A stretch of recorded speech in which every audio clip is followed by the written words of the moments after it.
explica pra gente o que é o sururu. Então, o sululu... Bonitinho. O sururu é um molusco típico da região, né, das lagoas.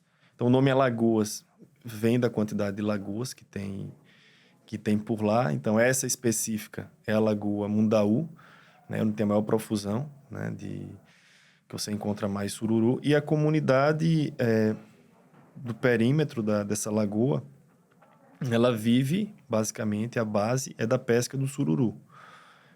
Isso não é de agora, né? O que aconteceu foi que o avanço da região metropolitana, do centro, foi deixando-os à margem, né? E transformando numa favela, mas era uma comunidade de pescador. Então, o sururu, ele é um molusco pequeno, né? Tipo um vongole. Para aqui para o sul, é um vongole. Uma casca escura, furta-cor, a carne amarela, muito rica, né? Até brincam lá, que diz que ele dá muita energia, né? É afrodisíaco. Caldinho de sururu. Tem nas músicas aí que se fala, enfim. É um patrimônio imaterial do Estado, né? Todo o processo, né? A cultura do sururu. E eu acho que é um dos símbolos mais fortes do nosso Estado hoje. E se algo se torna forte, né? É porque ele já enfrentou vários processos de evolução cultural. Então, ele se mantém como um símbolo representativo lá de Alagoas. E a concha do sururu é um resíduo que trazia problemas sanitários ali para as comunidades que moram ali, certo? Isso. Ainda traz alguns, porque o volume é muito grande, mas uma parte disso está sendo resolvido com alguns projetos, inclusive esse, com a Porto Belo. A concha praticamente é calcário, né? Então, não é um lixo, é um resíduo muito bom, né? Que não é resíduo também, é uma matéria-prima, só que era uma matéria-prima que ia para o lixo, né? Que não tinha um reaproveitamento para nada.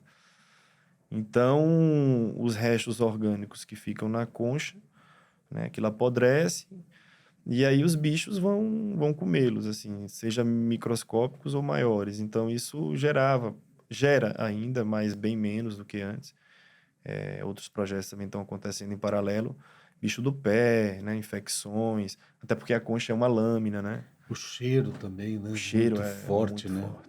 É interessante pensar como... Interessante, triste, né? Como um problema ambiental vira um problema social, né? Sustentabilidade sempre nessas duas áreas, né?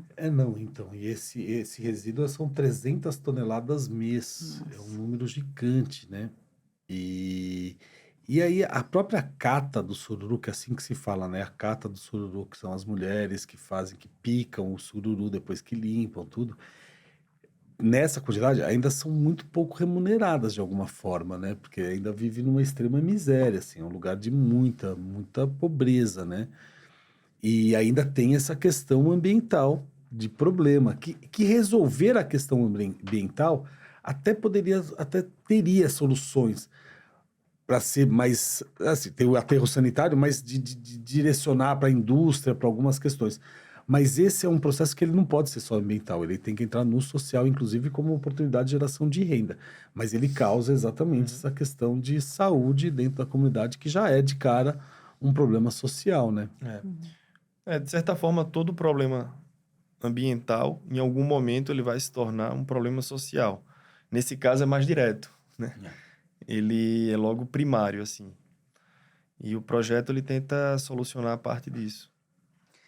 E esse ano o projeto foi rebatizado, né, com esse nome lindo, Sururu, Conchas que Transformam. Acho que isso que você falou, né, Rodrigo? O sururu é muito importante, né? Ele é muito emblemático ali daquela região. E eu adorei o nome que o projeto, como um todo, ganhou. Porque realmente essas conchas acabaram transformando a vida da comunidade. Então, queria que vocês contassem um pouquinho, lá em 2019, a primeira vez que vocês foram, como foi esse processo de entender que transformações vocês fariam ali? E foi pelo Instituto A Gente Transforma, né, Marcelo? Sim, esse é um projeto que vem no âmbito do nosso projeto, né? Dessa parceria com essas instituições. Então, ele acontece nesse lugar que, assim, a transformação mesmo, né? ela é paliativa, né? A paliativa não, ela vai devagar, né? A gente tem hoje, são 300 toneladas, né, de resíduo. Então, ainda é uma quantidade não tão grande, né? Então, acho que a gente dá conta de um lugar. Esse projeto hoje, ele tem a moeda social, o Sururote, né? Que faz um processo também de conscientização, né? De trazer... o que era um resíduo, que é isso aí. O que é um resíduo? Porque é uma matéria, né? É uma matéria orgânica de uma qualidade. A gente, no começo do projeto, a gente tinha uma pesquisa da USP para decupando todas as propriedades da concha. E são milhares, né? Ela serve para várias indústrias.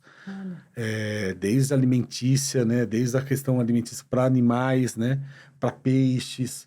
Aí a questão do calcário, que é uma areia, mas o processo, areia, né? O calcário é uma matéria-prima muito barata no mercado. Então, o tirar, o limpar, já sobe, já coloca num preço que não se justifica para essa indústria de larga escala, que poderia ser desde a cimentícia, né? Para a produção de cimento a tantas outras, né? Até para cerâmica mesmo, né? Mas, enfim, a gente começou todo o projeto, né, a ideia do projeto, ele trabalha muito com a questão da identidade, né? Então, se a gente vai chegar numa comunidade, trabalhar com a comunidade, não é simplesmente pensar num negócio para a comunidade, né? De como a comunidade se reconhece e trabalha a partir daí, né, com a sua identidade, entendendo que também não vai ser uma comunidade inteira que vai trabalhar nisso, né? E é uma comunidade grande. E as questões são muito além dessa do sururu, né? Inclusive, né? Como eu falei, a questão da segurança, a questão da saúde, né? Moradia, a gente deparava com tantas outras coisas, mas a gente tem que focar, vamos fazer, né? A gente, enquanto designer, vamos trabalhar nesse lugar. E a gente começou o projeto, que eu acho que isso é super importante entender, assim, né?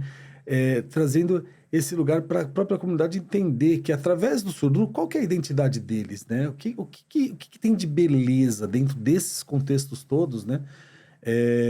Que cria aquela situação de sobrevivência, né? No espaço, no território. E a gente propôs, a gente se reuniu com as lideranças das 6 comunidades, algumas lideranças de todas as comunidades, e propusemos um festival, um lugar, um espaço, um momento, né, de fazer um lugar de celebração da cultura deles, né, das belezas que existiam lá dentro. E eles, a própria comunidade, abraçou isso, né, todas as lideranças abraçaram isso, esse projeto, essa proposta, e criaram o festival Mãe Lagoa Mundaú. O nome é delas, né? Porque a lagoa é a mãe dela, onde traz o sustento, mesmo sendo muito pouco remunerado, ainda é o que traz um mínimo de sustento para essas mulheres, basicamente, principalmente. E aí fizemos esse festival, que foram 2 dias de festival dentro da favela, dentro da comunidade, num espaço neutro, que não era nem de uma facção nem de outra. Aí teve a apresentação do Bumba Meu Boi, teve o prato do melhor sururu do mundo, né? Que aí as brincadeiras, né? A brincadeira de que cada comunidade traria uma dupla de cozinheiras para criar um prato à base do sururu. E tudo isso com muitas parcerias, né? A gente foi articulando vários parceiros da própria secretaria, das secretarias dentro de Maceió, Sebrae, e ninguém colocou, e a gente conseguiu um palco para apresentação do balé, do Bumba Meu Boi, do coral, e não tinha logo de nenhuma dessas empresas. Era realmente um festival da comunidade para a comunidade, né? E a gente estava lá sustentando e articulando isso para começar esse lugar, né, de entender que tem beleza lá, né, nesse espaço, que é a partir da cultura, né? E aí, junto desse momento, né, logo após esse momento, a gente conheceu o Itamácio, que é um morador da favela, né? Que morava na beira da estrada, da avenida, que passava margeando, né, a favela, uma favela lagunar, né? Que ela tá de frente para essa lagoa. E aí é um cara muito talentoso, né? Um professor Pardal, que já fazia vasos de areia com cimento. E a gente conversou e usava a areia do local, né? E usava resíduo também que tinha no entorno, né? Porque lá era um